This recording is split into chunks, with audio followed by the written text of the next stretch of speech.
something I'm forgetting it. Okay. Julie wanted to ask something or say something? No. Okay. Sebastian, did you want to say something? No. Okay. Great. So what we do in this class, we learn Pali, but we learn Pali in a very different way rather than getting into grammar, syntax, semantics. I mean, language always has these different layers in it, isn't it? Now, the sound pattern, which is called phonology, and then you have the words, which is called morphology, and then you have the sentences, which is called syntax, and then you have meaning, which is called semantics, and then you have utterances, which is called pragmatics, yeah? And so there are actually different layers in the language. So when you learn a language, you learn sound pattern, you learn word pattern, you learn syntax and sentence structures, meaning contours, pragmatics, stylistics, etc. So what we are trying to do here is to boil all of that down to one thing, which is kind of looking at the meaning.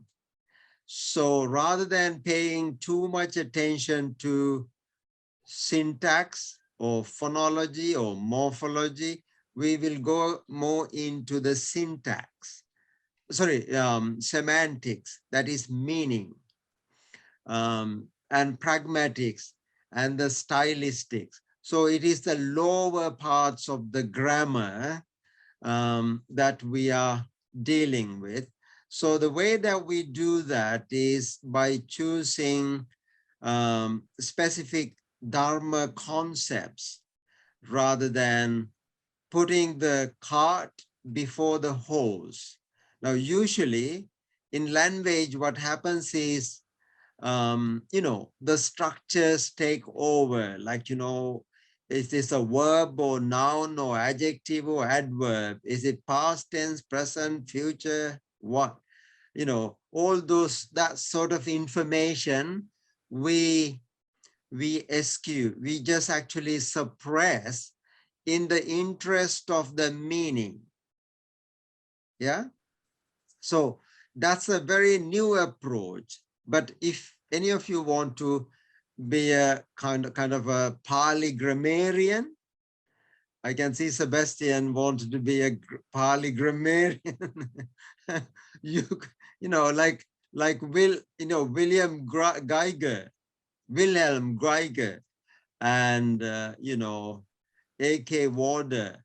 And I mean, there has been, Kachayana grammar, the people, there has been actually a lot of grammarians who were very interested in the grammar of the language. So we are actually the right opposite of that. We are more interested in the meaning rather than the grammar. So therefore our focus is, and we spend time on the meaning rather than the grammar. And this is why we choose, some specific, concepts, ideas, thought, Buddhist thought. And when, and we explore the grammar through those concepts. So that's the different, approach. So there are some other grammars like Pali Primer, Pali Made Easy. And then there are actually so many other grammar classes, even at Oxford and other places, there are other approaches. So our approach is slightly different from that, because this is a spiritual care course where, you know, Pali is focused on that point of view. Is everybody clear with that? Is everybody okay? Yeah? Excellent. Oh, brilliant. And thank you for your feedback. And I think, you know, some of you have requested reading sutras. Actually, that is exactly what we are going to do. You know, we're going to just jump into a sutra and read it and try to understand it. You know, forget about the grammar. You know, we just get into the forest. We forget about the trees. Yeah. So that is what we want to do today. Is that okay, everybody? Okay, brilliant. So before we do that, you know, one thing we do a bit of salutation. We do a bit of what is the word?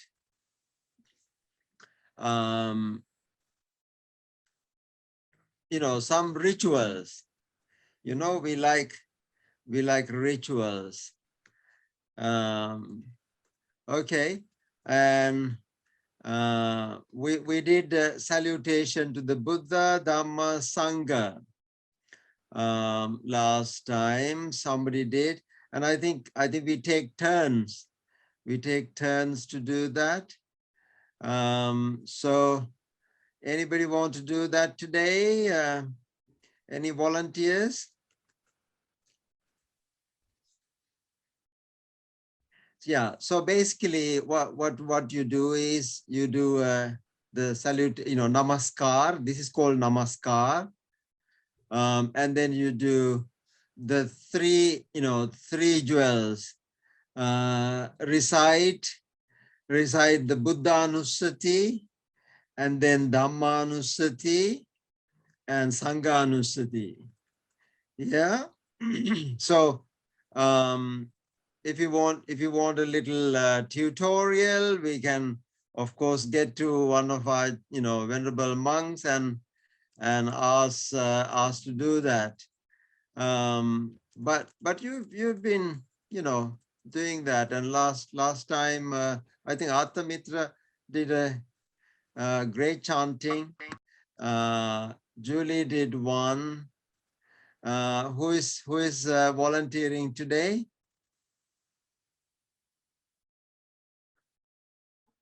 And it doesn't have to be any, you know, particular style. You can do your own style. Okay.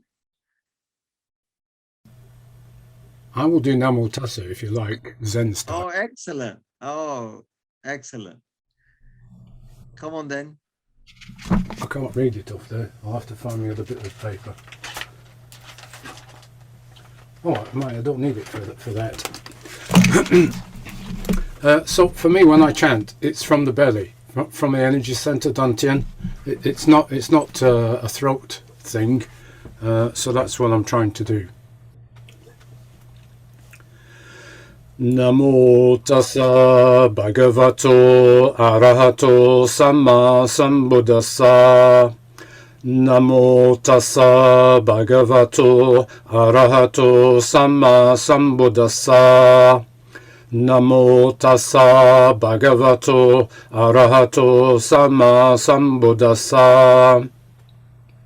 Fantastic. That's lovely, Keith. Now, could you say something about that chanting through the belly?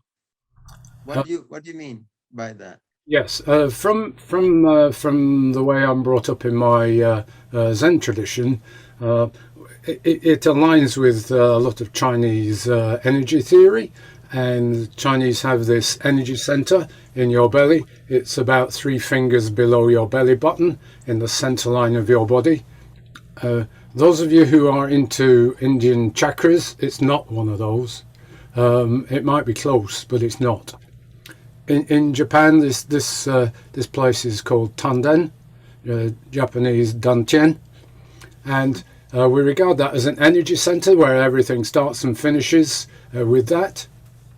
So when I am chanting, I'm like projecting from my belly, and it's a whole experience. So when I chant to people who are not used to hearing chanting, I tell them don't listen, but feel it, because what we're trying to, it doesn't work quite so well over Zoom, but what you're trying to do is a whole body experience, a whole sense experience that you just want to be tuned into.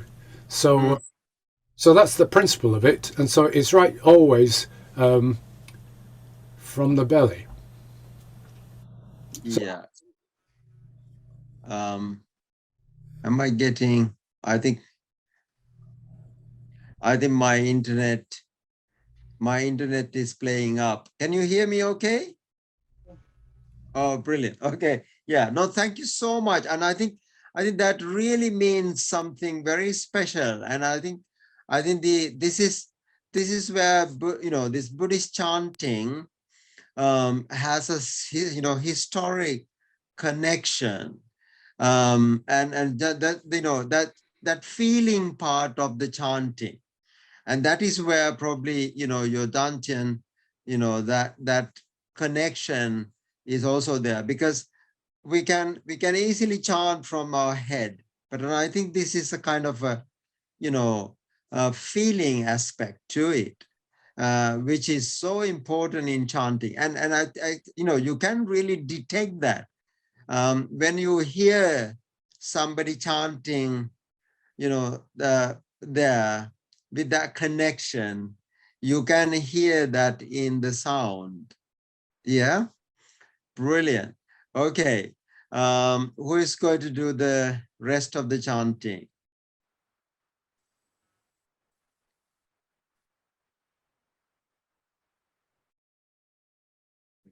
So this is Buddha Anusati. The word Anusati is recollection, reflection of the Buddha, the qualities of the Buddha. There are 9 amazing qualities of the Buddha. Yeah. So starting from Arahang. Yeah. So there are 9 qualities here, and you actually bring those qualities into mind and recollect, reflect on the Buddha. Yeah.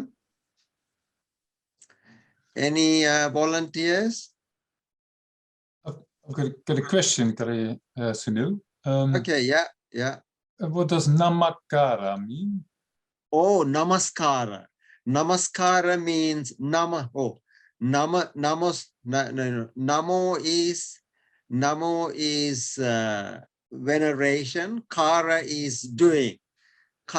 It comes from the root kru. Kru is to do. Namaskara means pay homage. Namaskara. Yeah.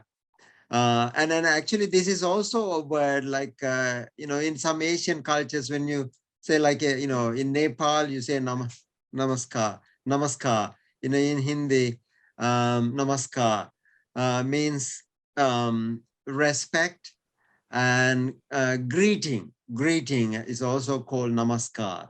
Yeah. And the Sanskrit, Namastamay Bhagavate Bhite Samyak Sambuddhaya. Yeah, that's the Sanskrit. Yeah, very good, Bhante. You're welcome, sir. Yeah, excellent. So, any volunteers for the Buddha Anusati? I can try, but I think Arthamitra wants. Oh, come on then. I know that would be my first time. Okay. So I'll try. Iti piso bhagava arahang samma sambuddho vitta charana sampano sugato loka vidu anuttaro purisa dhamma sarati sattha deva manusanang buddho bhagavati. Oh, that's brilliant. I'm sure you have done more than once. You've done it before, haven't you? No, I never wanted to chant, but I was practicing all day today with monks Okay. online.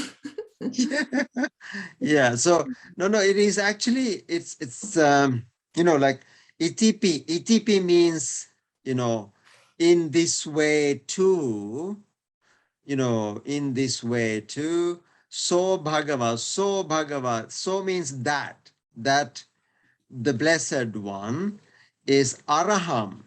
Sunil, Araham is a, excuse me. Can you sorry. enlarge the text? Because I cannot Oh, read it. okay. Thank you. Let me, okay. I think, let me just see. So now try the slider on the bottom of the Word document. In the Yeah, right-hand corner, there's a slider there.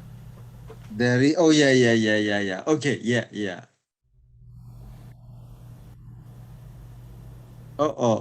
That's too much. Is this okay? Yeah? Okay, yeah. So ETP, this way to so Bhagava, that bless so is that, Bhagava, the blessed one. Araham is another quality, Araham. But Araham means, actually it has 4 meanings. Ari in Pali is the enemy. Han is Gan. Han means actually destroy.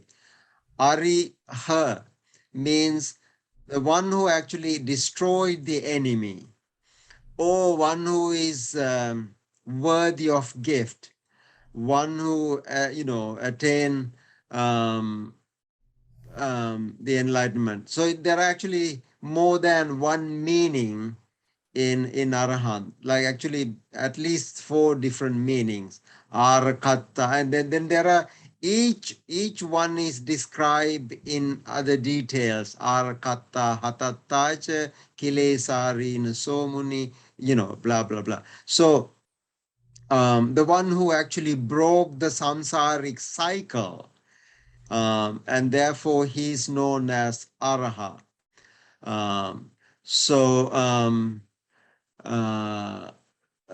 so the 4 meanings of Araha is the one who destroyed the enemy, one who broke the samsaric cycle, one who is worthy of gift. What is the other one? Arakatta hatatta cha kilesari nasomuni hata sansara chakaro pachayadi nacharaho naraho karoti papan. Raha means secret. The one who actually does not do evil things, even in secret. Now, even in thought. Now, usually, we refrain from doing bad things, verbally and physically. But the Buddha, doesn't do it in all 3 forms. Yeah. So that is the 4 different meanings of the Araha. Yeah. And then Samma Sambuddho. Samma, you already know the meaning of Samma. Samma. What is Samma? Perfect. Yeah, perfect, right, wholesome, complete, um,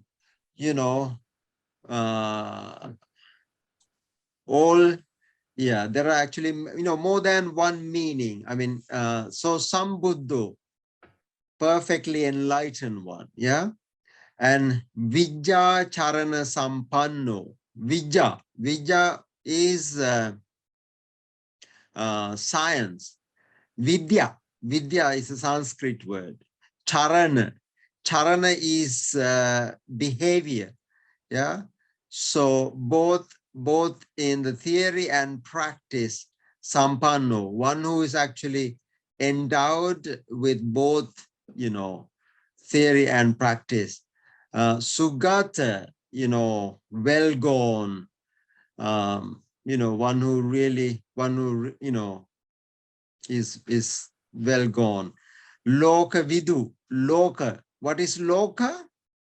Anybody? Loka? The world? World. Yeah, That's world. right. World. That's right. Loka. Loka. Vidu means knows. One who knows. Vid. It comes from the root vid, is to know. One who knows, the knower of the world. And then anuttaro. Anuttaro means unsurpassed. Na uttara. Remember, when you uttaro is the word, un is the opposite. Unsurpassed. Purisa Dhammasars, Dhammasarati, the great trainer of Purisa means, men, but includes men, women. Dhammasarati, trainer, the great unsurpassed trainer of all, men.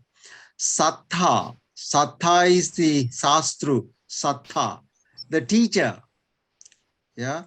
The teacher for Devas, Manusa, both Devas and Manusa. Sattha Deva Manusana. Buddho, we all know the enlightened one.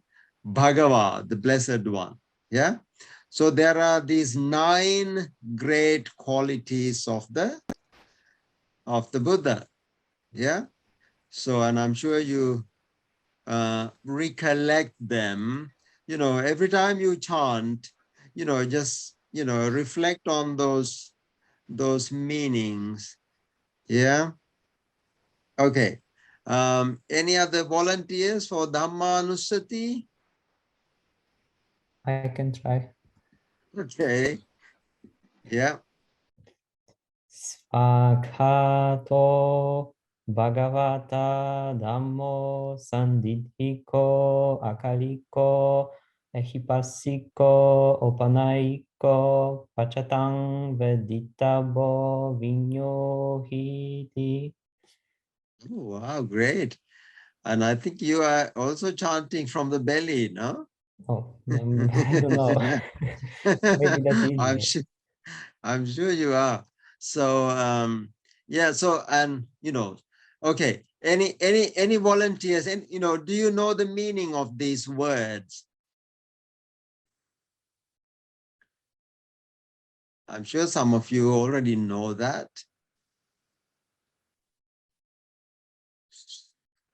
Swakhato is a combined word.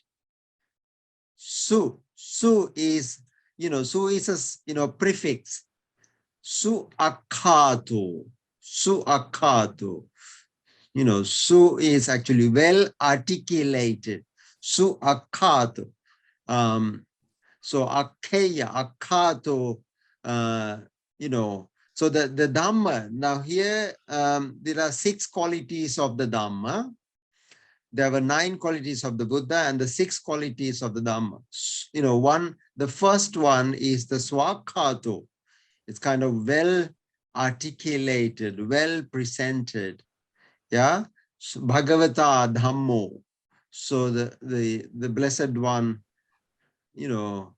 articulate the Dhamma very well. And then Sanditthiko. What is Sanditthika? I thought it was immediately apparent. Yeah, exactly. Immediately apparent. And, one can experience in this very life. Yeah. Not later. Yeah. Sanditthiko. Akaliko. May I ask something? Yeah. About some go. I mean, where do you put the accent? How do you say that? Sanditthiko or yeah. Sanditthiko. Sanditthiko. Yes, okay, but why? Yeah. But why on the second? Actually, sang is once. sang dittika. Dittika is ditti is, seeing. Seeing here means actually seeing through the Dharma eye. That means in this immediately, in this very life, here and now, one can experience. Yeah. Yes. So yes, sun is sang plus dittika. Yeah. Yes, so the accent is the emphasis. How do you say that? Is on the Yeah. Sun. Yeah. Sandittiko. Yeah. Why Sandittiko. on the? My question is, why is the emphasis on the ditko and not on the dit sanditiko? Why is it on the sanditiko? Do you understand my question? Oh, no. Actually, I mean, Pali is not accentuated language. So, it is, I mean, it is international language. So you can, whether you say sanditiko or sanditiko, the meaning doesn't vary. Yeah. So it doesn't matter. It doesn't matter Doesn't how matter. you. Yeah. It doesn't matter. Yeah. Okay. So this is why if you ask Venerable, let's ask Venerable Bhante to chant this. Because Right? yeah, would you like to chant this, Bhante? The full the Dhammanussati Gatha. Yeah. Okay. Swakato Bhagavata Dhammo Sandittiko Akaliko Epassiko Opanaiko Pachatang Veditambo Vinyohiti.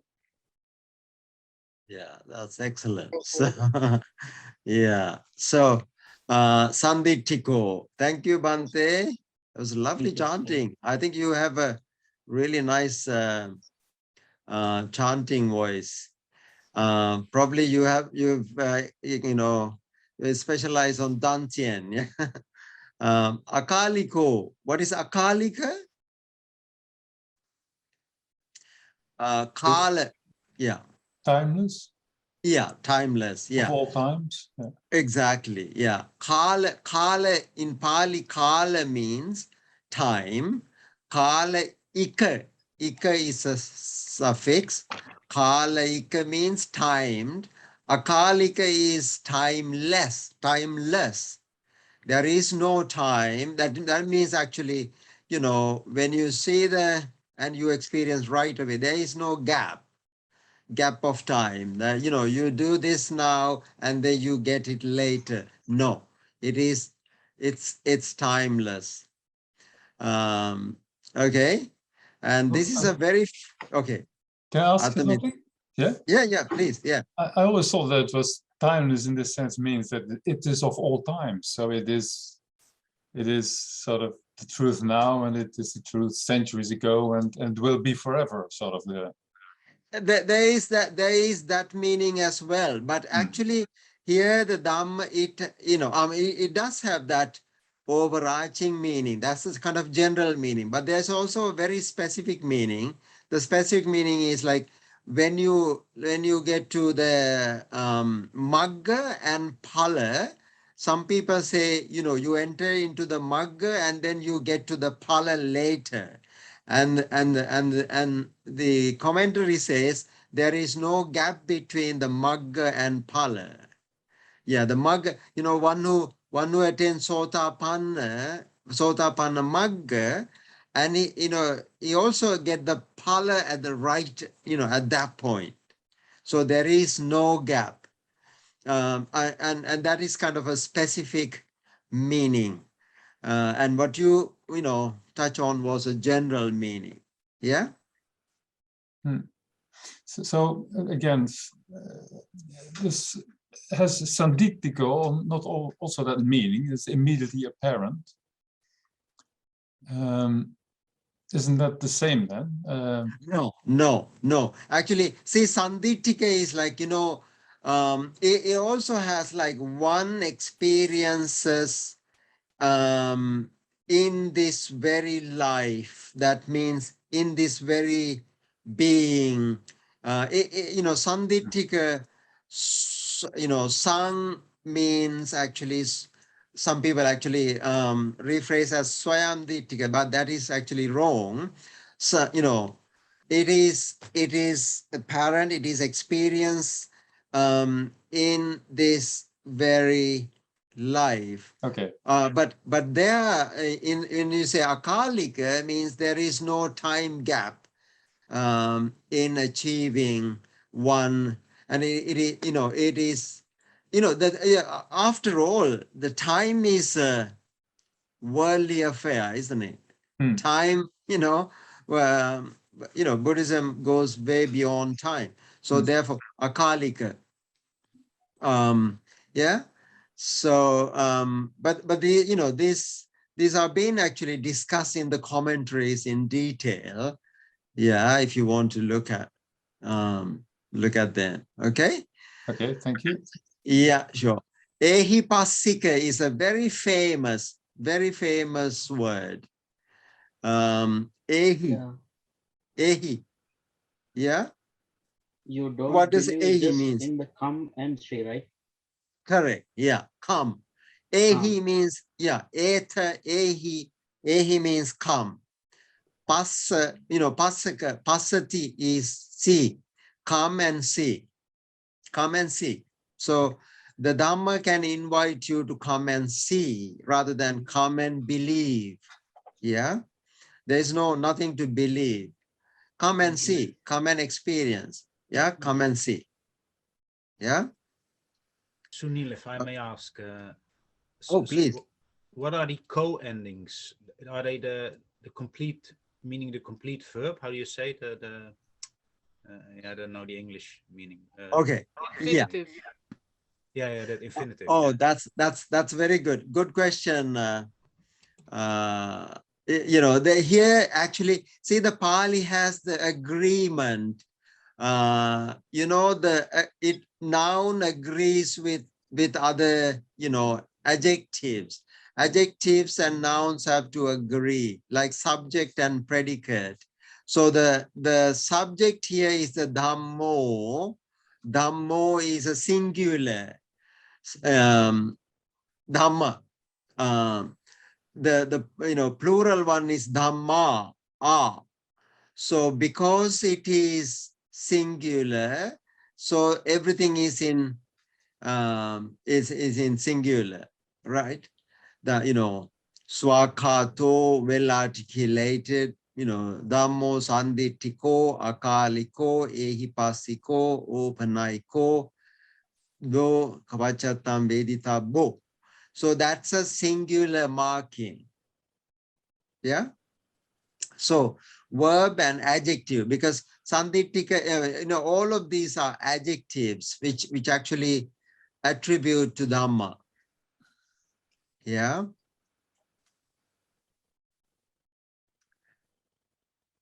Okay.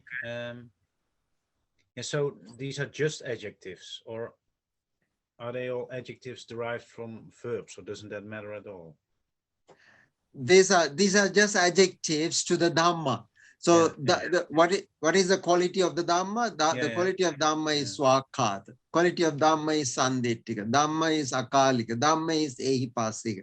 So everything, Ehipasika Dhamma, everything is attributed to Dhamma. Yeah. So describe it. These are the descriptions of the Dhamma. And what does it mean, eco? Eco. Yeah. So I found only ika. Yeah, connective suffix, but it's a connective suffix. Yeah, ika is a connective suffix. So it is like, say, sandittika means sandita ika. It's to when you say is of the nature, Dhamma, Dhamma is of the nature of here and now, is of the nature of timeless, the nature of come and see. So that suffix has a very specific meaning, is of the nature, yeah, or the quality. So it's like Yeah. descriptive? It is, sorry? It's like descriptive? Yeah, it is. It's a descriptive affix, like, which is called taddita. Yeah, taddita. Ika. Yeah, so we will, I mean, if you want to get into a bit of a grammar, this is described in the grammar lesson, if you want to look up more the tadditas. Yeah. Okay. Opanayika. It also comes upanaya ika. Upanaya ika becomes opanayika. Naya means take you. It is of the nature of taking you to the Dhamma. When you follow the Dhamma takes you to a destination. Upanaya ika becomes opanayika. Yeah. Yeah. And the last one, pachattam. Pachattam is pati atta. Atta means oneself. Pati, by oneself. Veditabha. Vid is the root. Veditabha. One has to know oneself. One needs to know oneself. So vinyuhi. Vinyu means wise people, or vinyu.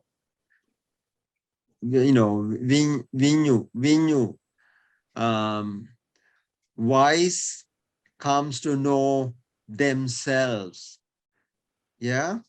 So that is also a quality of the Dhamma.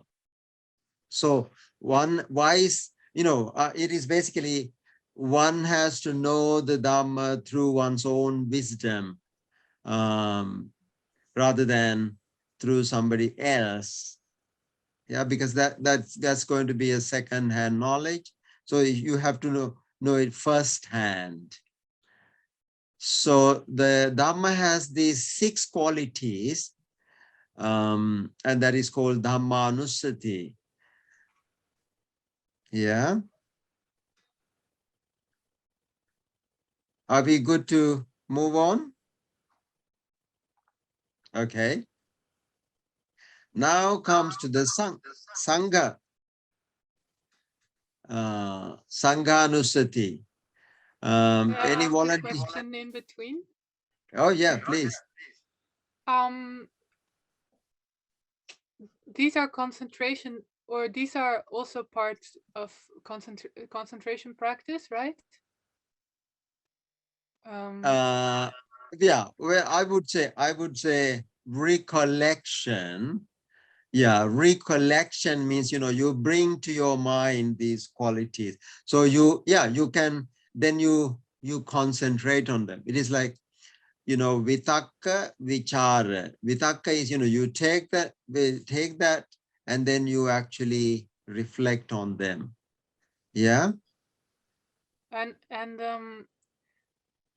in what context, in what context would you use them for chanting apart from a personal practice? Well, in every context, like say, if you want to bless somebody, I mean, this is chanted in pretty much every context. If you do any vinaya, any act of vinaya, any act of blessing, and even reading suttas. Yeah, so the Buddha advises. Now these are actually the three Triratna. What's significant about the Triratna is not it doesn't really refer to any particular individual. Now it is, as we discussed, these are actually part of the Dharma. Yeah. So therefore, it's not individuating. It is not directing to a person. It's the nature of the law and the law of nature, so to speak. So therefore, you use it in pretty much every context. People actually do it in blessing, chanting, and then meditation, or just ordinary reflection, etc. Yeah. Okay. Are we good to move on then? If I may, I still got a question about the Buddhanussati, the term sugato. Could you say a bit more about that? Is it does it have an ethical dimension? Is it the well gone? Sugato, yeah. Sugato is it has both that meaning, well gone, that has the meaning of, I mean, literally it means gata means gone, su is, well, in the proper way. So but it again, like the other qualities, it also it has a bundle of meaning. Well gone means different things in a different context. What specific meaning are you thinking of?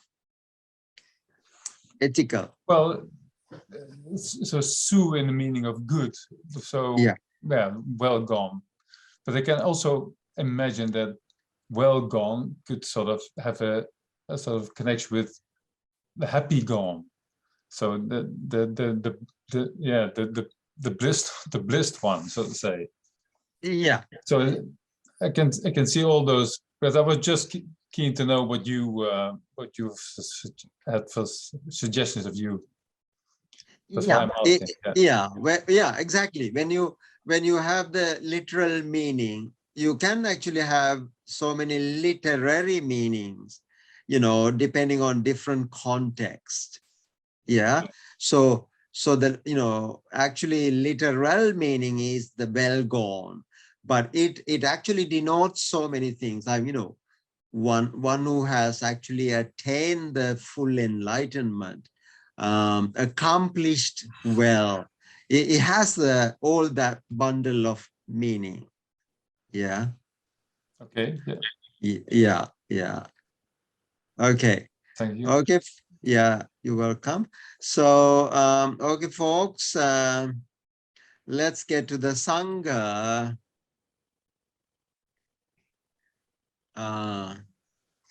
Okay. Any volunteers for Sangha? You are members of the Sangha. Okay. Athamitra. Yeah, Athamitra, yeah. Supatipanno bhagavato savaka sangho. Ojapatipanno bhagavato savaka sangho. Nyayapatipanno bhagavato savaka sangho. Samicipatipanno bhagavato savaka sangho.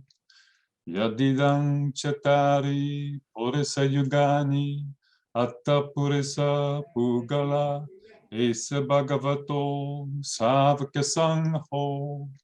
Ahunneyo pahuneyo dakkineyo anjali karaniyo anuttarang punyaketang lokasati. Oh, brilliant. No, that, yeah.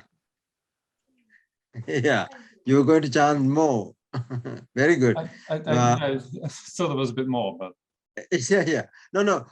You did really well, except one. Oh, which one? the GH, you know, GH, you pronounce as ho, but actually GH is a syllable in Pali. It is not ho, but go.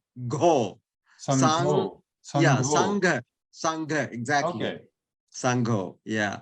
So, shall we ask Bhante to chant so that, yeah, would you help us, Bhante?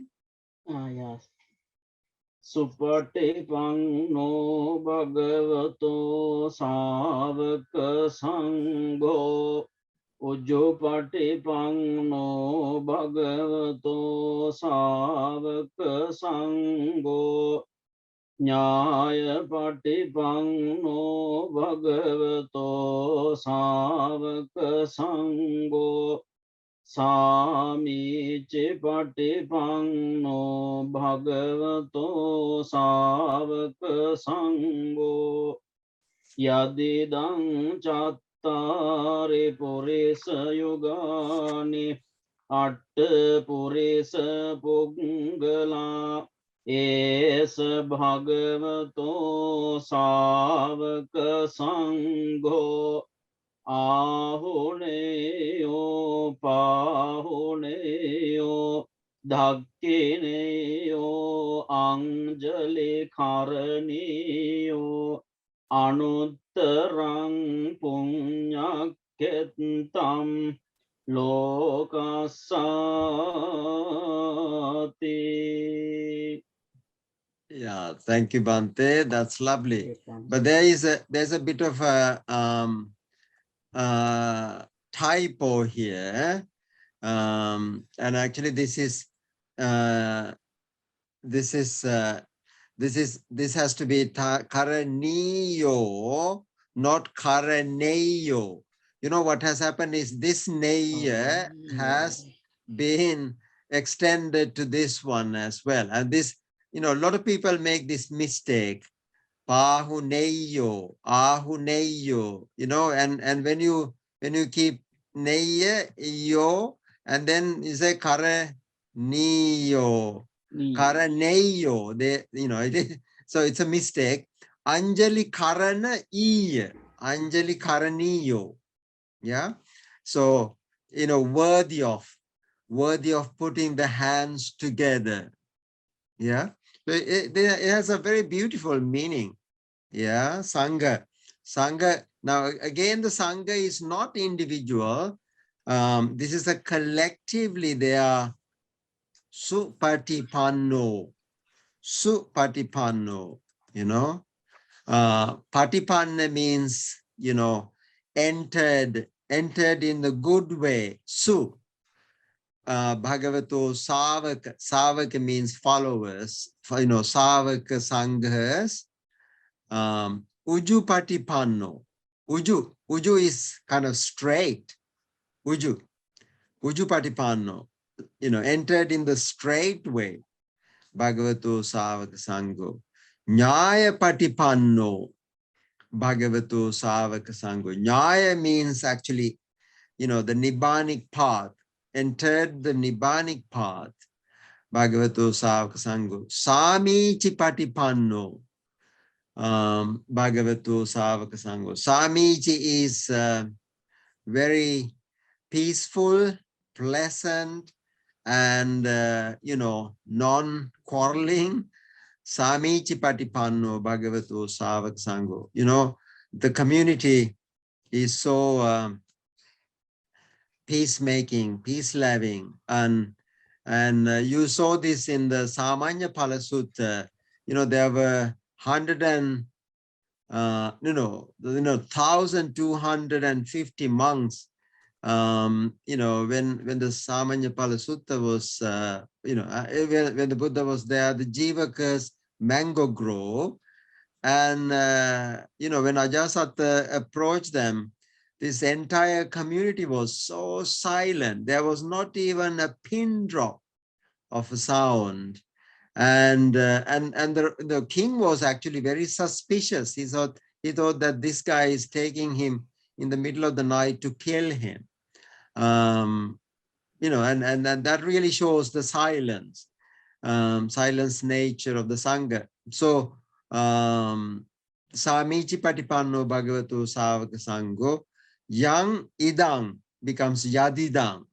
Chattari Purisugan, these 4 pairs of men.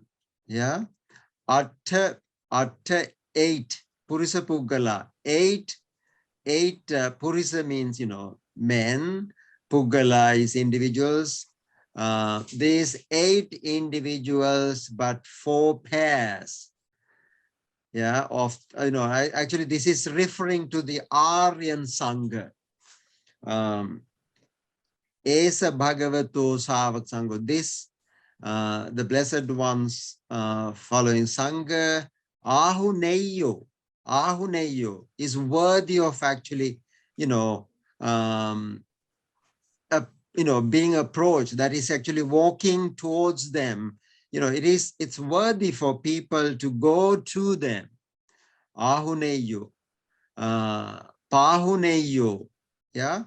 Again, another sense meaning, offer, make worthy of being offered. Dakineyo. Again, it's another word, giving gifts with saddha. Anjali Karaniyo, worthy of being venerated. Anuttarang Punyaketam. Anuttara, again, na uttara, unsurpassed. Punyaketam, a field of merit. Lokasa, for the whole world. Now they are a field of merit. If you want to make merit. Yeah. Anuttaram Punyaketan Lokasa. Okay. Yeah. Now this is actually veneration or salutation to the Buddha, Dhamma, and Sangha. Yeah. Okay, folks. What Ayo means? It's Karaniyo. Karana iya. Yeah. and then Karaniyo what is means worthy? Worthy, like what does it mean? Like what's the word for that exactly? oh, worthy. Okay. Karana iya. That's again like ika. The ika that you chose. Karana iya means also, worthy of. One can, one should, there is that sort of a meaning. Yeah. Okay, folks. Julie, yeah. Julie. Yeah, I was wondering, like, if you could say something about the role of faith, generating faith and devotion in the practice of, let's say, in the Theravada tradition, because I am practicing in a different tradition, and faith is also very important, but I feel like maybe the dynamic is different. That dynamic is different. In what way? Well, for us, or I think in my tradition, that like faith is something that's kind of just there, so, and it grows kind of together with insight. So we don't really like do practice kind of to generate faith in this way, or to yeah, our devotion, it just looks different. No. I mean, originally, am I echoing you in? Okay. So actually, I don't think any of the traditions differ when it comes to faith, and actually, there are 2 pillars in the spiritual practice. One is the faith, saddha, and the other one is the prajna, right? Saddha and prajna. So the Buddha says faith is of two types.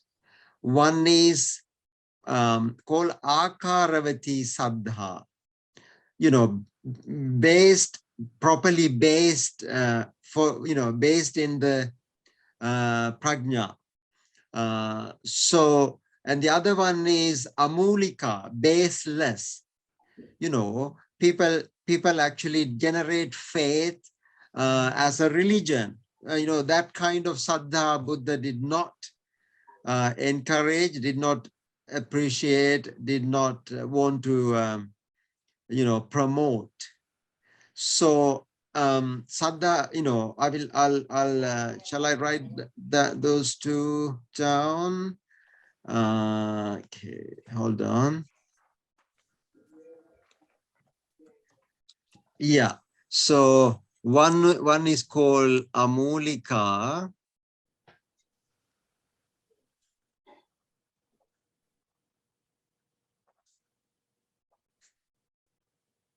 The other one is called Akaravati.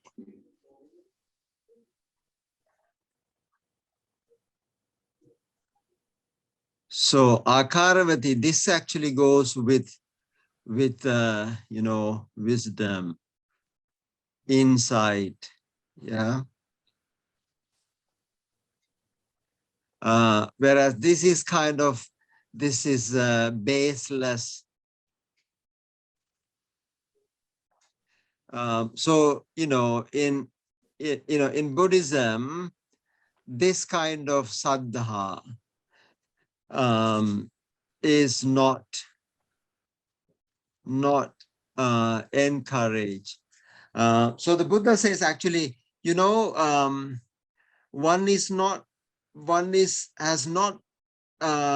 does not have a proper saddha, Akaravati saddha, until one actually becomes a stream enterer. Yeah. So Sotapanna. This is called Sotapanna. Sota means a stream. Apanna is the enter. Until you entered the stream, that means until you have seen the Dhamma, your faith is not accepted, and that is not counted, not valued. It may be of value to you, but it is not of value to the practice. Yeah. So in that way, people, this is why the Buddha says, I don't want people just offering flowers and incense to me. I want people, I'm actually people who actually see the Dhamma, see the teaching. This is called Akara. Akara means as it is. Akara vat. Akara vat means actually, with the right frame, right? Establish in wisdom, insight. Yeah. So in the Buddha Dhamma, saddha is not really accepted until you are a stream enterer. So therefore, you may have a lot of faith, but that the quality is not counted, not valued. That doesn't mean that you shouldn't have, faith even before you, enter the stream. Yeah. But isn't it so that sorry. Go on. Yeah, no. In order to become a stream entrant, you need faith to get started in the first place, don't you? When you're a stream entrant, your faith is unshakable. Yeah. Yes. Yes. Yeah.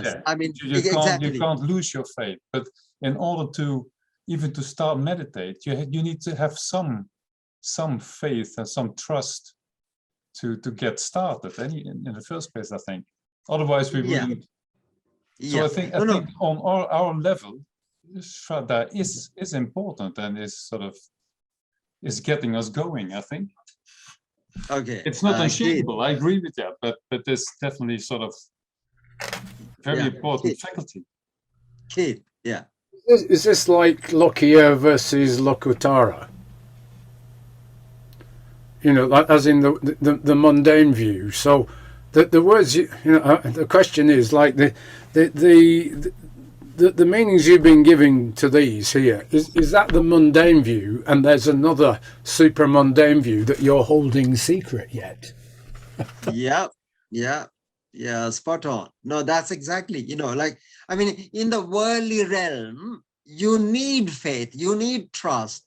I mean, you won't get into a bus if you don't trust the driver. You won't go to a dentist if you don't trust the man, So, I mean, you need some trust. So actually Saddha has three qualities. I mean, this is what the commentary says. It has the effective quality, it has the clarifying quality, it has what else? Seeing quality. So there are a lot of discussions about the worldly realm, but in the practice is such that it says your quality, your saddha is unshakable. Unshakable saddha means that is the right type of saddha. Yeah. So it is unshakable at the same time, really right quality, right type, not the wrong type. If you have wrong type of, see, this is where the word bhakti, the bhakti at the time, those days, there were a lot of allegiance, lot of, what's the other word? Bhakti, like based on fear. Now see the gods, why do you actually follow gods? Because you are sometimes afraid of them, but that in Buddhism there is no encouragement of that type of. It's not a blind belief. It's not yeah. Correct. Yeah. Julie was going to say, I stop you. Yeah. No, I thought you meant the word devotion. Yeah, exactly. I mean, devotion is also, all these words can be used. But it depends what you mean by them. Yeah. So if you mean by devotion, if it is the right type of devotion, of course. So in the Sammaditthi Sutta, we will be actually getting to Sammaditthi Sutta, where this, Sariputta, Venerable Sariputta describes, he says, until you are the Sotapanna, your saddha, is not the right type, right quality, right quantity, right, so akaravati, but that doesn't mean, as Keith says, in the worldly realm, you need it to start. How can you get into a boat? Cross the river. So you need that. So I think the good way to see is the worldly level. You need that, but it is just, you establish it properly. It is just like confirming, you confirm your faith when you have established, and then that is not something that the Arahant is called a saddho, the opposite. He doesn't have a saddha, a saddho akatanyucha, it says, because the person does not have to have faith in this, because the person has already experienced it. Yeah. So so that's the difference. Okay. Yeah. Are you okay to take a break and comfort break? Yep. Yeah. Okay, so let's take a comfort break now, and we will meet 10 past, shall we? Okay.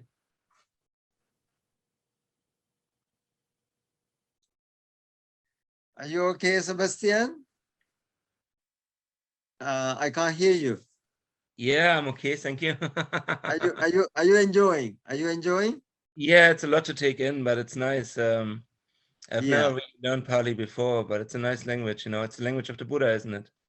Oh, it is exactly. Yeah. So it's great, yeah. but it looks very complicated, the grammar. So I don't think I want to be professor of grammar. It's just, I'd be happy if I can order an orange juice and some curry. I don't blame you. I don't blame you. Okay. All right, folks. I'll go get a cup of tea. Okay. Okay. Thank you. Okay. So welcome back. We are actually going to read the Dhammacakkappavattana Sutta today. Okay. This is in our Pali reader. This is actually last lesson, but it's an easy.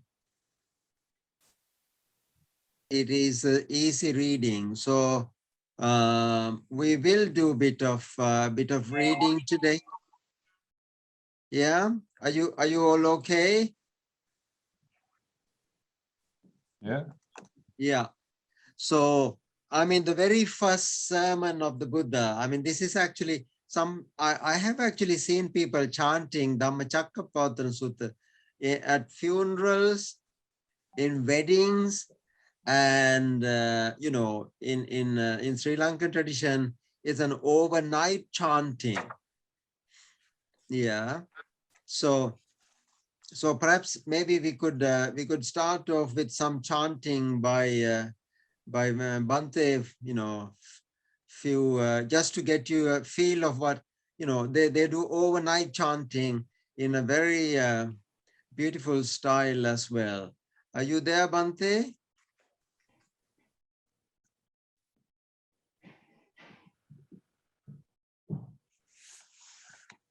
I can't hear you.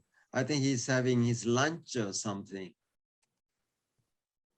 So anyway, until he comes, let's talk about you know, Dhammacakkappavattana. Now you have this double P. Actually, the word is like Dhamma Chakka. Chakka is kind of a wheel. There's also a word called Chakku. Some people actually mistakenly put Dhammacakku, but that's not right. The wheel of Dhamma. Pavattana is kind of continuing, holding. It's kind of holding the wheel of Dhamma. The, you know, Dhammacakkappavattana Sutta, which is a famous sutta, and you know, it was actually delivered to the 5 ascetics in the Benares, Varanasi. Yeah. So perhaps maybe Bhante, would you chant this first section just to give us a feel of you know, as to how you chant in a kind of a chanting style? Yeah. Evam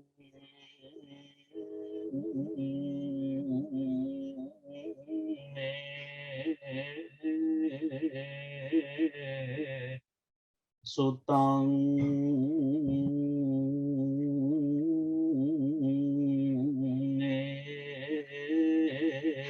Kang Samayang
Thank you, Bhante. Yeah, thank you so much. Yeah, no, actually, the reason, and I think perhaps maybe we could ask you, why have we developed a sort of a slow chanting rhythm like that? Is it because it is chanted overnight, or what is what do you think? What any guesses? Why do you think that is chanted in a sort of a very slow rhythm, almost letter to letter? We call the Samudragosa Virita, the step by step, the overnight chanting program, something, for the example, I'm chanting about this today. Sometime the Satipirit, 7 days Paritha chanting day is different. Different type of the Pali verses there. Yeah, but it could be the melody. I mean, there are different melodies, different rhythms. But the question is, I mean, why do we? I mean, what any reason why this is chanted in such a slow speed? My teacher and my many gurus, they taught me that this is the Sajjayana, the Dhammacakkappavattana Sutra, special. There's like a meditation, the mindfulness, like a meditation, the sutta.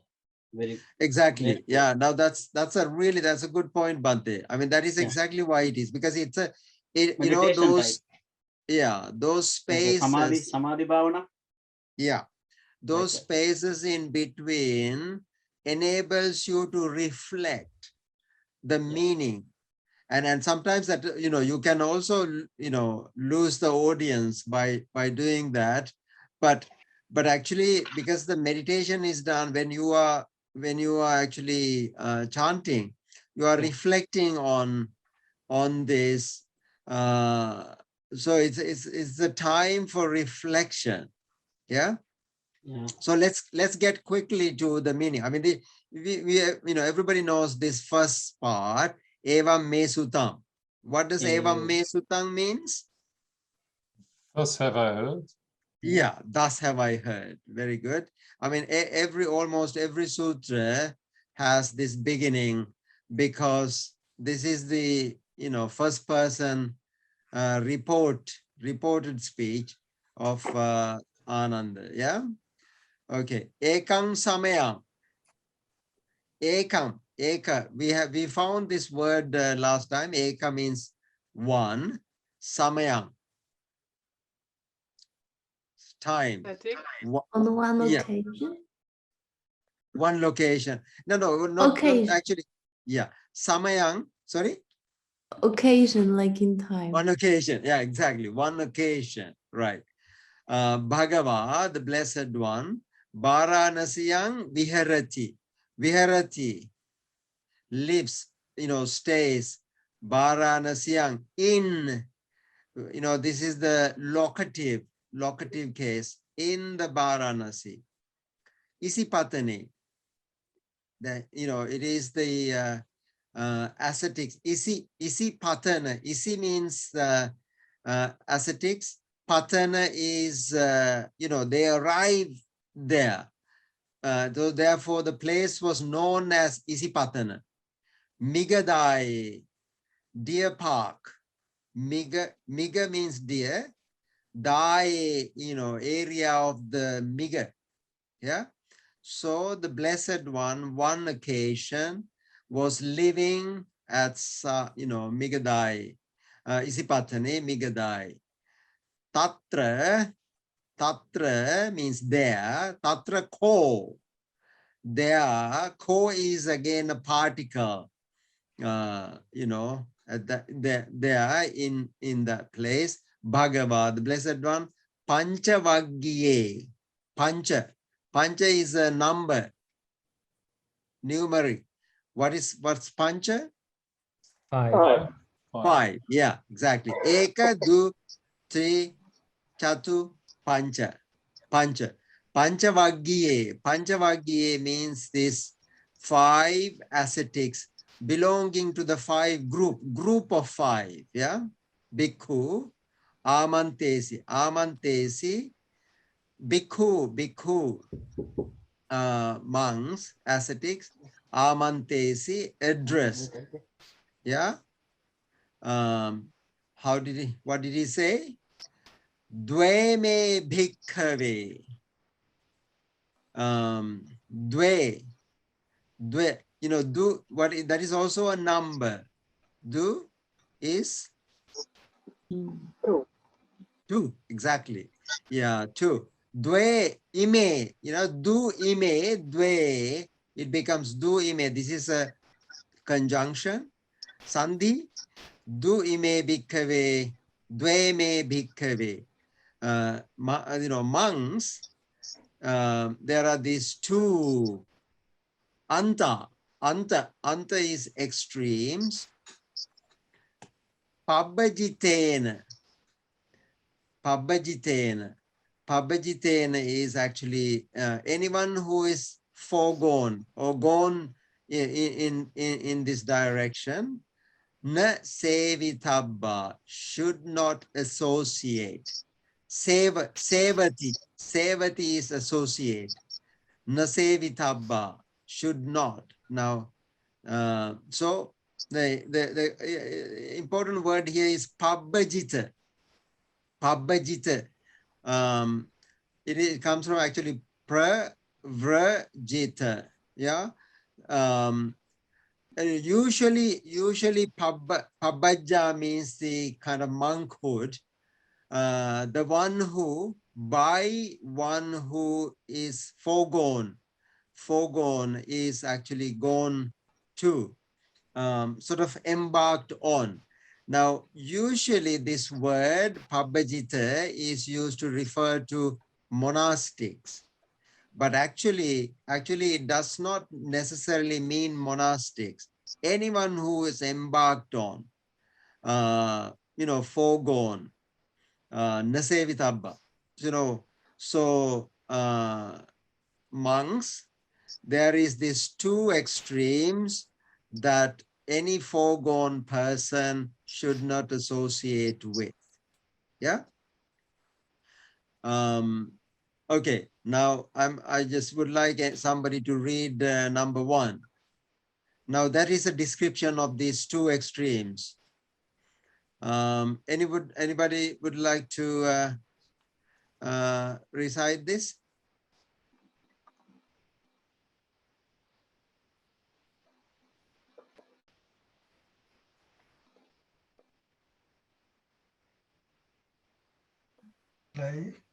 I'm sure. Okay, yeah, please, yeah.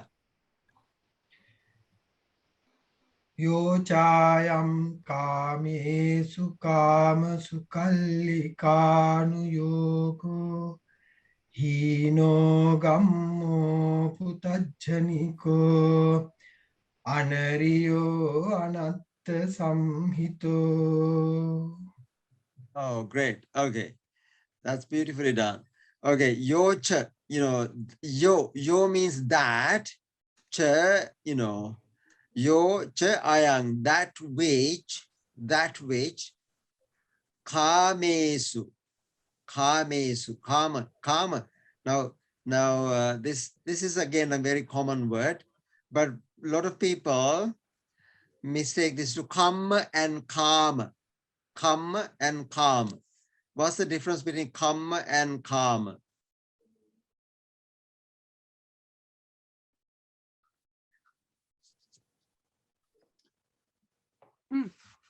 Kama means action and kama means desire. Exactly, that's right. Yeah, so kamesu kama sukallikanu yoga. Indulging in sensual pleasures. Kamesu, kama, sukha allika anu yoga. I mean, there's actually a whole bunch of words here that, indulging in sensual pleasures. In simply put, whosoever indulge in sensual pleasures. Now, there's a description of the sensual pleasures. Sensual pleasures are hino. Hina, like, hinayana. People actually refer to the Theravada as hina. Hina is like low. Yeah, hina. Gamma. Gamma is like the way of villages, like Gama. Gama is a village. Pothujanika. Pothujana, Putajjana. It comes, the Pali word Putajjana. Putajjana means worldling, like Puthujjana. Anyone who hasn't heard the Buddha Dharma and understood it is called Puthujjana. Pothujanika. Now, low, the way of the village, that means very primitive.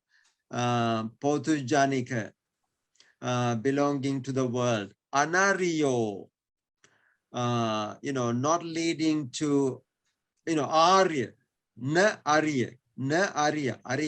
Like again, Arya is a very important word.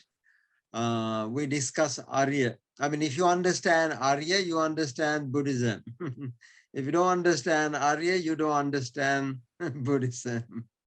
Pretty much, that's a very broad. I think it's true. Anatta sanghito.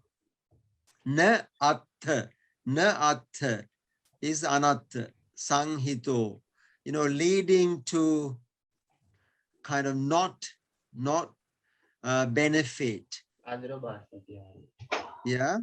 So anatta sanghito. Now this is the description of whosoever indulge in, that which is indulging in the sensual pleasures, and which is hina gamma pothujanika. So and that's a indulging in sensual pleasures, kama sukha likanu yoga. And the other part is called yo chayang atta kila mata anu yoga. Yoga means actually, the way of engaging in atta self. Kilamata is one who is actually mortified or giving, like we use the word, what is the word? Mortification of flesh. Atta kila mata anuyoga. So making it hard for oneself. Yeah. Self-mortification. Yochayang atta kila mata anuyogo. Dukkho anariyo anatta sanghido. Now you see the difference here. The sensual pleasures are kind of described with 5, undesirable words. The other one is discussed only with 3. So there must be a sort of a significance of those as well. Yeah. Okay. Is it okay for us to move on? Any questions? No questions. So if yeah, sorry. So what is he saying? He's saying that the 2 ways that are not sort of profitable. The one is to indulge in sense desire, and the other one is to be too ascetic, yeah, kind of, that which is like self-mortifying, like harsh on oneself, like like the way he did, he was meditating. Yeah. There's one self-mortification. Yeah. So neither of these, now that both are discouraged. Now these are like two extremes. Dveme bhikkave. Yeah. And then ete te bhikkave ubho ante. Ete means these, te, these 2, actually these 2, or monks, ubho means 2. Yeah. Ubha, ante, ubho ante, anupagam, ne upagam. Having not gone in these 2, majjhima. I mean, this is like known territory for you. Middle. Majjhima means middle.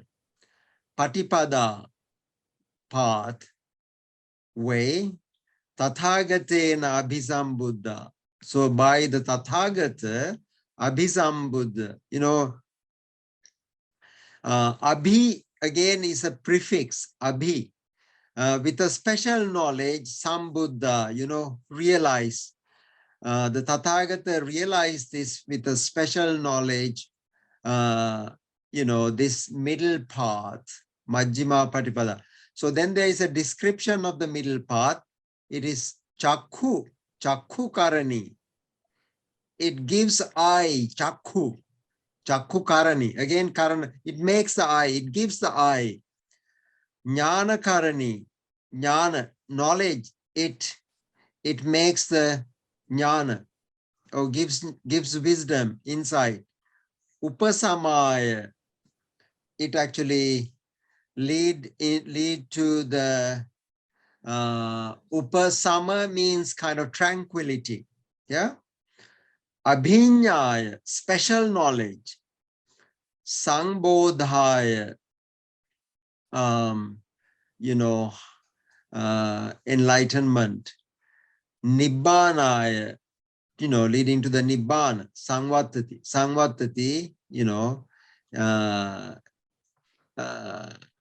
gives rise to or lead to.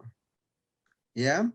So now these 2, having excluded these 2 extremes, one, embark on the middle path. Middle path is the Chakkukarani, Jnanakarani, Upasamaya, Abhinyaya, Sambodhaya, Nibbanaya, Sangvatati. So one really has to ask the question, why did the Buddha waste so many words here? Any guesses? Why do you think the Buddha used, 1, 2, 3, 4, 5, 6? to discuss or describe the middle path.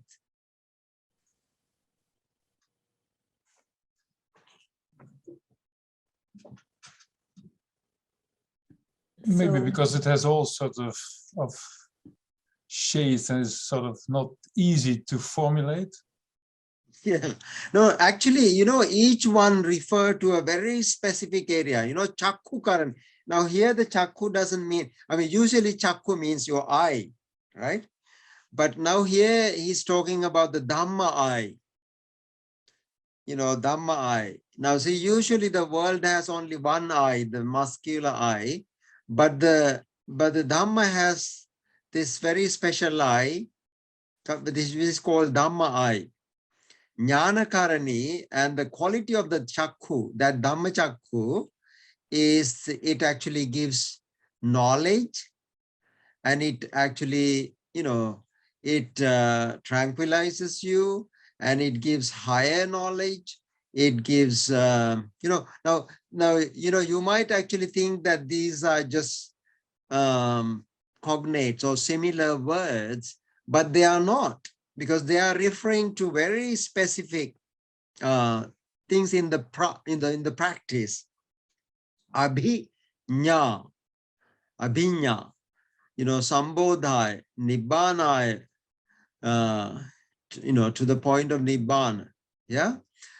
So katamajasa bhikkhave majjhima patipada tathagatena abhisambuddha. Then he gives a description of the middle path. Katamajasa bhikkhave majjhima patipada tathagatena abhisambuddha. You know, what is the, you know, what is that middle path? You know, and then he uses this again, the same epithets. So ayameva ariyo attangiko maggo, you know, nothing but this eightfold noble path. You know, sayatidang, what are they? And then gives the description of the eightfold noble path. Samma ditti, samma sankappo, samma vacha, samma kammanto, samma ajivo, samma vayamo, samma sati, samma samadhi. So everybody knows actually Eightfold Noble Path. Yeah, I'm sure. Now, actually, what you have been complaining that I have not given you any homework, and I will be actually giving you some questions, some exercises to do, you know, next time. So, you know, one of these, like, no, so it is important to memorize or remember this: samma ditti, samma sankappa, samma vacha, samma kammanta, samma ajiva, samma vaya, samma sati, samma samadhi. When I ask, I mean, you say, what is samadhi? What is samadhi? And then you really have to have a good understanding of samadhi. Okay, what is samma sankappa? Because see, there is a whole package inside this samma sankappa. So there's, you know, anybody wants to say what is in samma sankappa?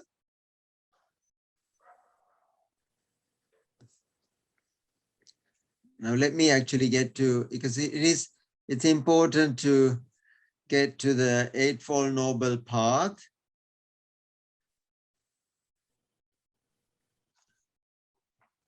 So, yeah. Somebody was talking? yeah, you asked what samma sankappa. Yeah. Yeah. Sankara is perfect intention, or yeah, emotion, or motivation. Or...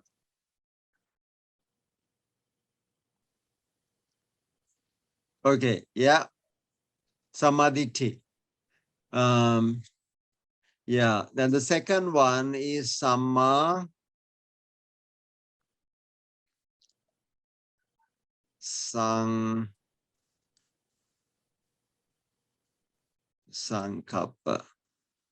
Yeah. So Samma Sankappa is of actually 3 types. Yeah. Samma Sankappa. Samma Ditthi also is of 2 types. One is worldly. I mean, both of these actually, all of these have actually two types. One is like Lokiya, worldly, and the other one is Arya. So there are different aspects to the Samadhi. Samadhi. What is the difference between worldly and Arya?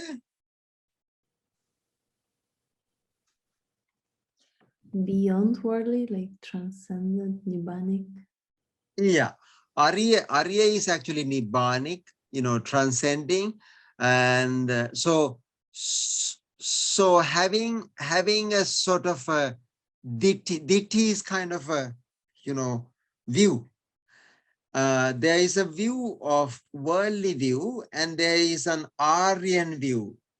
The worldly view is actually believing in or trusting anything wholesome, like, generosity, and morality, serenity, believing in, in all of these is a worldly Samadhi. Where, Arya Samadhi is quite different from that. Yeah, we discussed this in some details, didn't we? All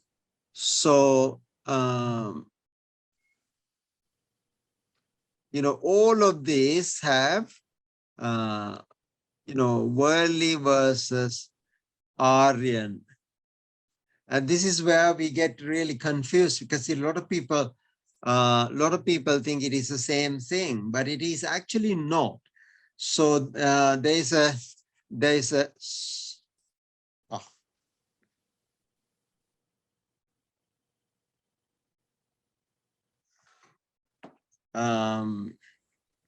okay. There's actually a sutta called Majjhima Nikaya 117, which gives a full explanation of Eightfold Noble Path with all different aspects to it. Yeah. So perhaps, that may be another, the second, sutta that we will be reading, but it is, it's cumulative. When you read it in one place, we can actually, skip some of those in the other sutta. So, Samadhi, worldly versus Arya, Samma Sankappa, worldly versus Arya, all of these, Eightfold Noble Path has, 2 sides. And then also, again, there are on this side too, the 3 aspects, Samma Sankappa. It is called Avyapada, Avihimsa,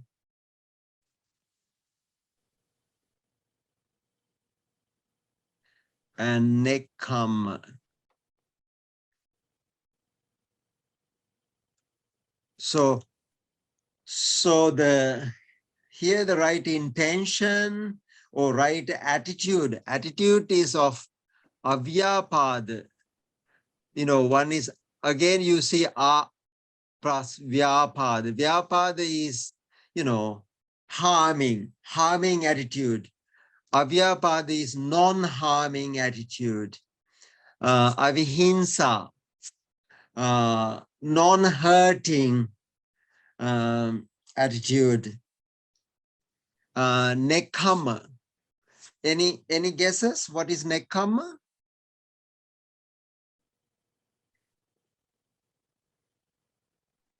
renunciation. Yeah, very good. Excellent. So renunciatory. Now, renounce, renouncing the world, an attitude towards, letting go attitude. Yeah. So usually the world is always on the other side, not nekam, the opposite of it, isn't it? Acquiring, So developing an attitude of letting go. Yeah. So again, samavacha, right? Word is again of 4 types. Yeah. What are the 4 types of vacha? Kind speech. Yeah. Harmonizing speech. So not. Yeah. No, actually, those are positive side. Now, there is also positive and negative. You have to, there's also a refrain here. One has to refrain from 4 types of verbal action. Yeah. Non-lying. Harsh speech. Harsh speech. Frivolous speech. Frivolous speech. Slanderous speech. Slanderous speech. Yeah. So those 4, are the, refrain, refrain from, lying, refrain from slander, refrain from frivolous speech, refrain from harsh speech. Yeah. And then you have the positive side, even if something is actually truth, if it is hurting people, if it is the right time, right place, all of those positive side is also there. Yeah. So perhaps, one thing I would really like you to do is study the Eightfold Noble Path in some detail. How is that for for an exercise? Yeah. Because it is, it's a, if you get the full gamut, I think that if for you to understand the middle path, Majjhima Patipada, one has to really understand the, full spectrum of it. Usually when you go to the Buddhism classes, we get this, right view, right intention, right speech, right action, right, and that's all we get. But there is a whole package there. One monk has written a whole book, on 8 wholesome steps. Yeah. So perhaps maybe you could actually pay, a little bit attention to Eightfold Noble Path in full detail. Would that be a good exercise to do? You mean actually practicing it, or do you? I would, yeah, definitely you can practice it. I will give you 2 years to practice it and then come back. No. What I mean is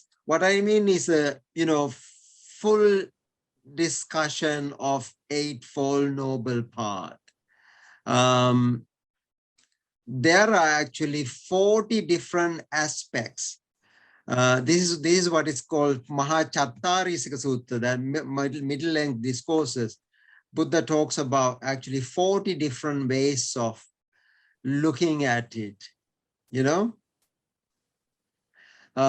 don't do justice to the Buddha's teaching if we don't understand Eightfold Noble Path in its full blossom, full spectrum.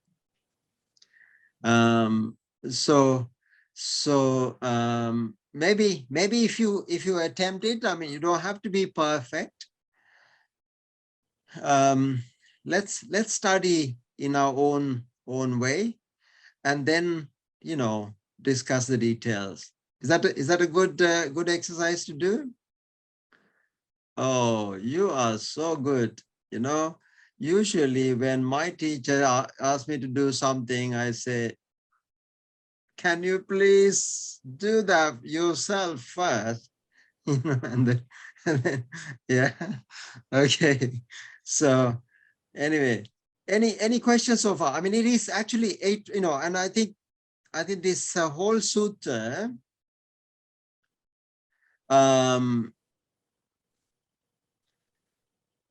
hangs on that the path, the Four Noble Truths. How it has been formulated is incredible.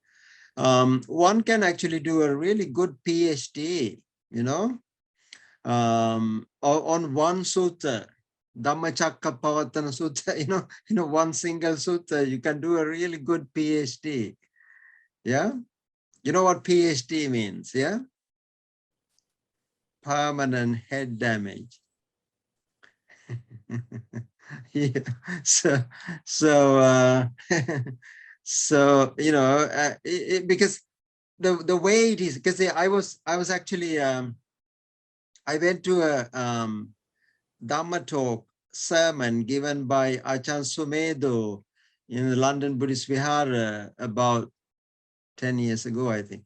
And he gave a 2-hour, nearly about 2-hour, really nice Dhamma talk on Dhammacakkappavattana Sutta. And I mean, I was really amazed how much stuff he captured. And then in the break time, I just went to him and I said, you really covered the whole area, didn't you? And he said something really, struck me. That was, he said, Sunil, even if we lost the entire Tripitaka, and we just had only one Dhammacakkappavattana Sutta. Just imagine for a moment you had the Dhammacakkappavattana Sutta. The rest, the monks have forgotten the rest of it. And he said that alone, I mean, this is so beautifully formulated and presented. But it takes a little bit of work for us to unpack, the different aspects. Yeah.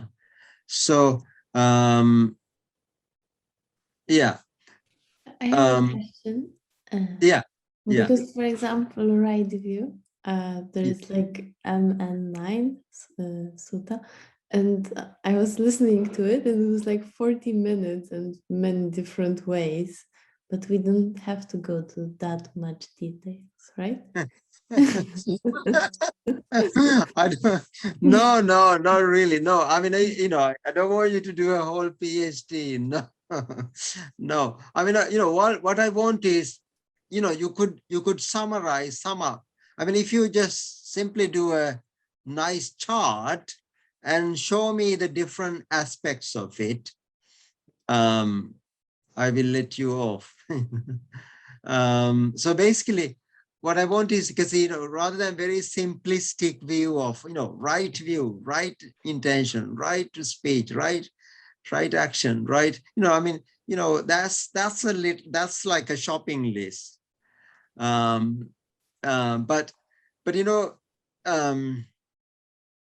every sutta, the Buddha says, tang sunatha, listen very carefully.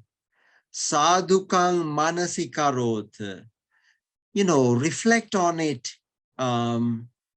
well. So, a lot of people just hear and then, it just goes into their frame. And so we actually create a Buddhism out of the Buddha, Buddha Dhamma. So, and that's why there are so many Buddhisms. Yeah. But but how do we actually enter into the mind of the Buddha? You know, through these sutras, you know, we should be able to do that. And that is at least we should aim for that. Otherwise, you know, we will miss the train. So, are you up for the challenge? Yeah. Yeah. I mean, there are actually nearly about, you know, 5-10 sutras. You don't need to read all of those, but 5-10 sutras which actually encapsulate, you know, this whole thing in a detailed way, really beautifully. I will, you know, in my notes, I will send you those sutras, and you know, if you have time, you can look them up. Yeah. Okay. So we have actually. Sorry, Julie. Oh, I just was helping my teacher to translate a little book of Bhikkhu Bodhi about the Eightfold Noble Path. It's about 60 pages, so I could send anyone the file in Dutch or in English if they like that. It's also a nice, very clear. Oh, you are cheating now. No, Oh, I don't want. we I have don't to read want the you to do Sutta? that. Okay, sorry. I don't want you to do that. First, I mean, let's actually, see, let's do our own individual search. Okay. But then you can send. Exactly. Then we can discuss it. But I don't, you know, what I really don't want is an academic, you know, study, you know, like categories and descriptions, and no. I just want, I want more. Now remember, we discussed about Lokiya, Lokuttara, worldly, and, you know, Supramande. And then also we discuss about the 3 levels. You know, the text, context, and realization. Pariyatti, Patipatti, Patived. So, and I think the we don't do, you know, service to Buddha Dhamma if you just you know, academically study, and it has to go with one's own reflections. And if you just come up with something, oh, you know, oh, I found something that it really fascinates me about this. You know, something like that, you know, what, you know, give yourself a chance. And that is why Dhamma, the quality of the Dhamma is pachattang veditabbo vinyuhi pati attan, you know, one by oneself. You know, one should reflect oneself, and one should understand it oneself. And the problem with this education is we actually get somebody else's description, and then we block our reflection. And the academics is the worst thing to do.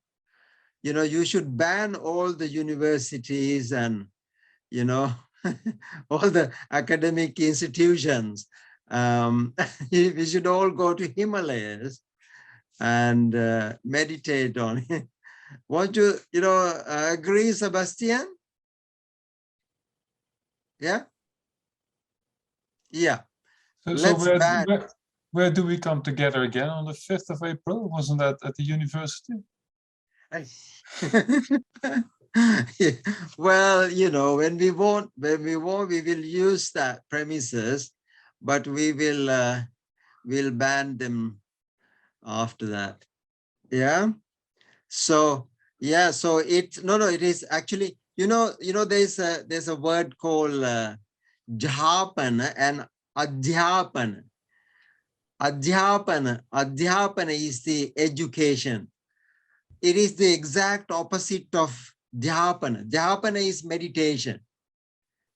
Adhyapana is the exact opposite, because it actually pours knowledge into here, and then it blocks of feeling. Heart mind is blocked. And this is why I like the Zen.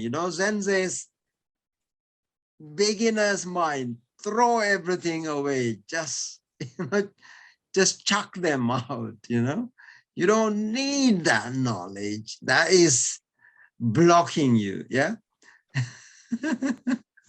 Yeah, we will. Yeah, you like the Zen, right? We don't need Pali Canon. Exactly. Why do we need Pali Canon? Come on. Why do you need Pali at all? Why do we need, Pali lecturers? Get rid of them. So, yeah. So I think the idea is the dhyapana. Dhyapana is that reflective faculty, which is, which we are really short of. We don't have that anymore, because we are full of knowledge. And this is why the Buddha says, Chakku Karani. You need to have the Dhamma eye, Jnana, and then the Jnana, then the knowledge part is fine. But Jnana Karani, then Upasamai, Abhinyai. Now that's a different knowledge altogether. It's not the knowledge here, but it's a wisdom faculty activating something totally different. So in a way, our education is doing a disservice to us, but we have to educate ourselves as well. So some of these lecturers, Manoj is a lecturer, and we should actually ban him from lecturing. Yeah. All right, folks. I know I'm just going over time. Any questions from today's or anything we discussed? Sebastian. When is the first Buddhist bachelor coming out in the UK? When is what? The first bachelor in Buddhism coming out in the UK for higher education. Because that's what I would like to study, but I can't find any here. BA, yeah, bachelor degree. Buddhism. Yeah. Could you do it? Oh, well, I mean, the university does. Yeah. A lot of people would like to do. I think you can't find one in Britain, Oh, I know. I mean, I think there are some some universities. Or like a Buddhist college for medicine, philosophy, language. In the UK, like a nice college or university. Well, I don't know if that's something for this forum, but have you tried SOAS? Sorry, no, I've got a doorbell. Sorry, I haven't tried SOAS. Could you send it in a message and I could have a look at it? I'll try. What is it? School of Oriental and African Studies in London. Yeah. Oh, but they don't do a full-time, like a full bachelor in Buddhism, do they? Sometimes they have something in theology degrees, but not like a full program. Yeah, but they're very short of, and I think is it the Sunderland where Peter Harvey, and there's a Bristol University where Rupert Getting is. There are few other places as far as I know. I don't know of the full program, but there are actually number of universities. Yeah, I've seen some masters, but not bachelors. Yeah. Yeah. Mm-hmm. But I mean, I have been an academic. I probably need to do more search, like you say. Yeah. Yeah. But I can tell you something. I mean, I've been a university academic for nearly 20-30 years, but I think it is better not to have academic degrees on something. Okay, so anyway, folks, if you have to go, please feel free. If you have anything else, any other questions, anything, please Please feel free. Yeah. Okay. Anything you would like to ask? Well, I would, but maybe it's too big of a question. But we're often talking about the worldly and the transcendent to, how do you say, aspects. And just like right now, you mentioned something about the samadhi, the worldly kind, but can you also say something about the other kind, about the transcendent kind? Yeah. Now see, in something the specific. Yeah, I mean, one is like the Buddha says samadhi is of two types. This is in the Majjhima Nikaya 117. He says there's a worldly one which is like trusting, engaging with the good. Because without that, I mean, that is like a foundation. But that's a springboard, like just for somebody to start something higher. So actually the world transcending one, which is kind of supramundane one, is called samadhi is Four Noble Truths. A perfect understanding, knowledge and understanding, realization of Four Noble Truths. And the Buddha says the Four Noble Truths can be understood at three different levels. Satya level. Satya is the truth level, accepting it as the truth level. And the other one is Kicca level. Kicca is something to do about them. And the, Kata level, and then accomplished level. So that means somebody who's done that and completed that. So the samadhi is achieved at three different levels in the supramundane category. Does that make any sense to you?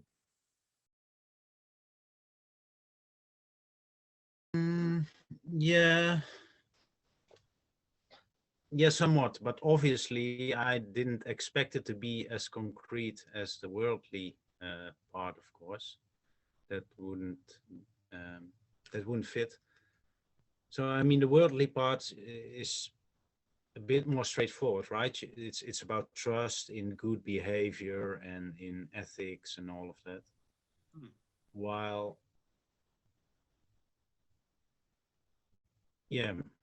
the transcendent part is more difficult to speak about. Now you categorize it in three parts, but how does that help? well, I mean, this is why, this is why in the Dhammacakkappavattana Sutta, actually, when you go a little deeper, and he said, I have realized it at these three different levels. I have taken it on the, Satya level, and then, like, now say, for example, noble truth of suffering.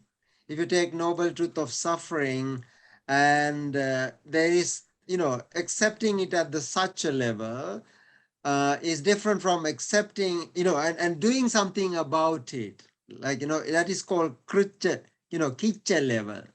This is the 12 types of how the Four Noble Truths become 12. Yeah, it's multiplied by 3. Each one is multiplied by 3, right? Satya, Kucha, Krita, Kata. So Satya, Kicca, Kata. So what it really means is you're not simply taking it as a truth, but you are actually applying it with your, practice level. And then you arrive at something. So there's a realization that is coming out of it. Yeah. So this is called, triangle. What is it called? Trajectory. Yeah. There's three sides to it. So how does one actually, I mean, this Dhammacakkappavattana Sutta is about that. You can actually read very literally, the word meaning, and etc. And then not really understand the other levels. So the Buddha wants us to penetrate into those levels. And that's where the Buddha says, aha moment, like, realization is. Yeah. It's it's a little bit of a reflection to give you little understanding. I'll say says the suffering is of three different types. One is the worldly suffering, and then there is a suffering actually that we don't know of. There's a block of suffering that we already know, and there is a suffering that we don't know. And the Buddha says the real problem is that we don't know the suffering. It's not that we know suffering. If we know the suffering, that's absolutely fine. But the dukkhe ajnana, not knowing. So the Four Noble Truth is actually dukkhe jnana, the realization of suffering. Understanding the suffering, it's in full, gamut. So yeah, and does that mean understanding it so thoroughly that at that same moment that you understand it, it's actually resolved because you see through it? Correct. Yeah. Yeah. That when you, but the thing is then at that point it becomes automatic to you, because when you actually accept it at the such a level, that is the sotapanna. You are already sotapanna. If you are sotapanna, that means it can be undone.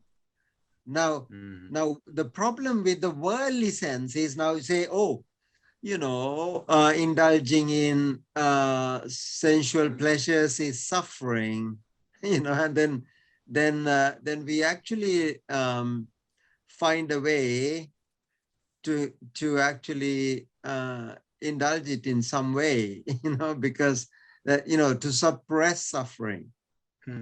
Yeah. So it's little deep and tricky. And the how he defines Four Noble Truths is dukkhe ajnana. Actually, I mean, on the face of it, anybody can claim, I understand Four Noble Truths. It's suffering, the cause of suffering, the cessation, and the path. So what's a big deal? But actually, does that enlighten you? That's completely a different thing, isn't it? Yeah. Yeah. So where does that light bulb moment, that turning takes place? And the Buddha said in this sutta, until such time I fully realized it, I have never claimed that I have understood. And this was the conversation with the 5 ascetics. The 5 ascetics were actually not even willing to receive him, because he has already given up meditation with them, and when they were coming closer, and then he's a nice man, so let's let's welcome him, but we don't want to listen to him. And then what happened was, and he said, have I ever declared that I have understood? I have realized this.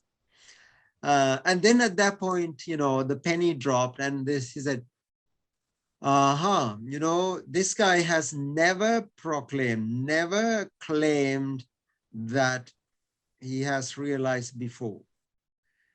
And that was the trust. That's where they were really willing to listen to him.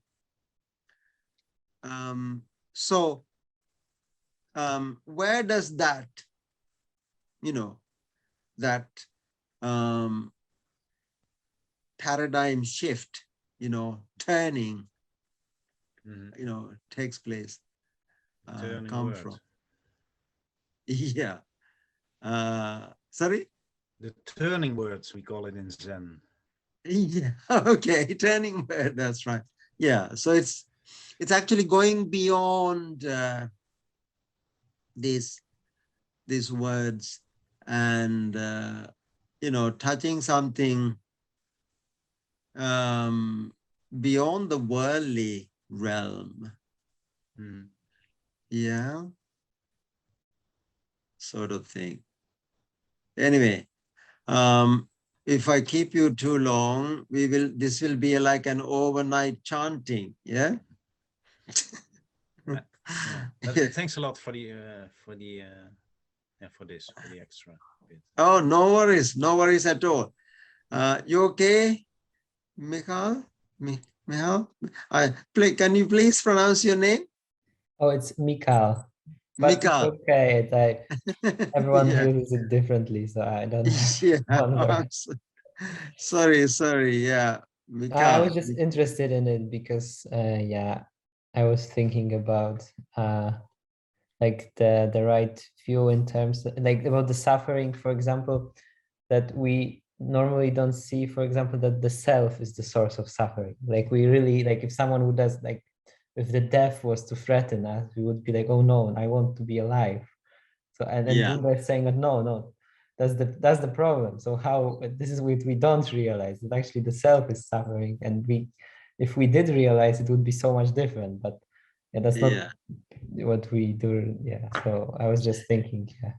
Exactly. I mean, the problem is the world thinks that we understand suffering, and the Buddha says that is exactly your problem. Your problem is you don't understand suffering. If you understand suffering, you've already entered the journey. So there is, one side of suffering that we understand, but there, the other side, like, the dukkha dukkhata, viparinama dukkhata, and sankhara dukkhata. And actually, if you don't understand the sankhara dukkhata, you don't understand the other two. Yeah. Because people usually think, oh, dukkha dukkhata, this world, this war, and this economy, this thing that is, bringing suffering. No, actually, that is only one, aspect of suffering that you construe. And the Buddha says, until you know the sankhara dukkhata, that's why he says, in short, all five aggregates, all formations. Oh, by the way, I haven't forgotten the 5 khandhas. I'm going to do a sutra on that. Okay. So, so it is this formations, which actually, until somebody, hit that substrata, one has no clue of the other two. Yeah, I mean, it is. Which other two?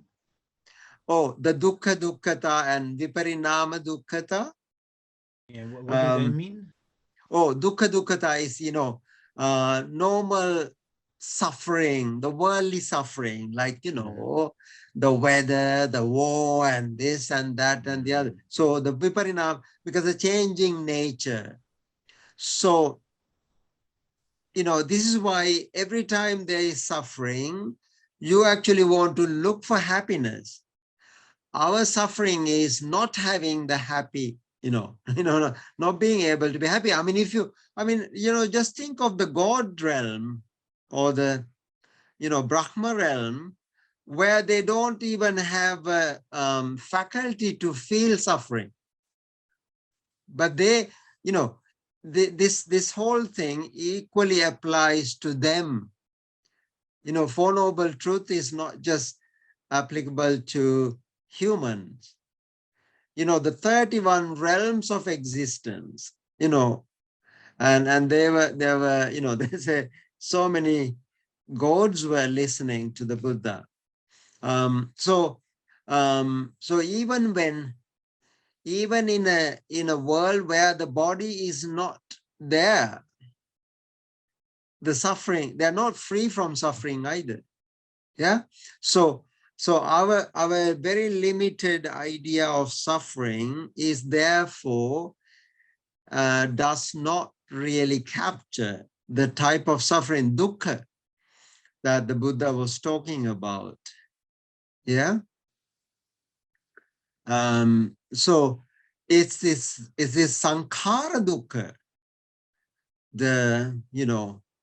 this sankhara. It's again another big word to unpack. Yeah, sankhara dukkha. And that is the one which actually gives insight into the other two as well. So it is just like this. I mean, only example I can give is, people are worried about a tree. So they do everything about the ground, and they cut the tree, and they, do this, and they get rid of the tree. But the roots are all there. And then after a few years, that same tree is up again. Yeah. So we address only what we comprehend, see as the cause of suffering. Tanha, tanha, do we understand tanha?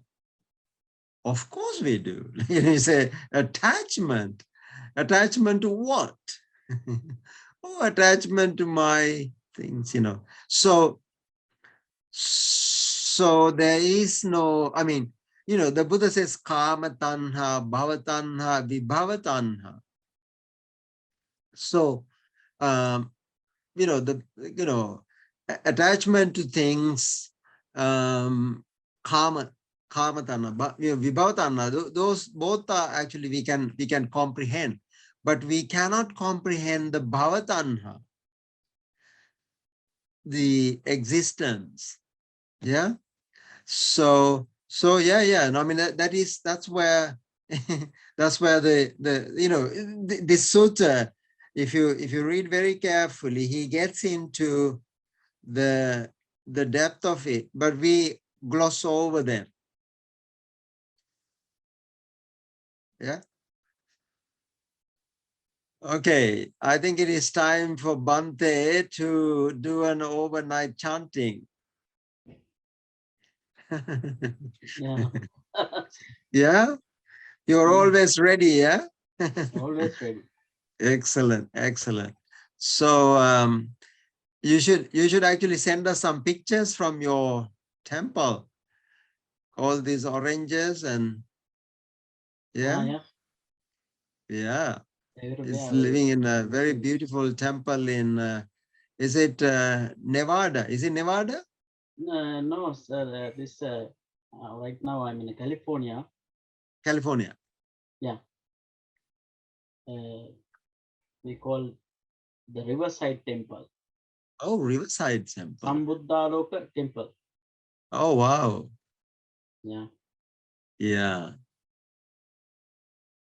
Okay, folks. I'll see you next time then. Thanks a lot. Yeah.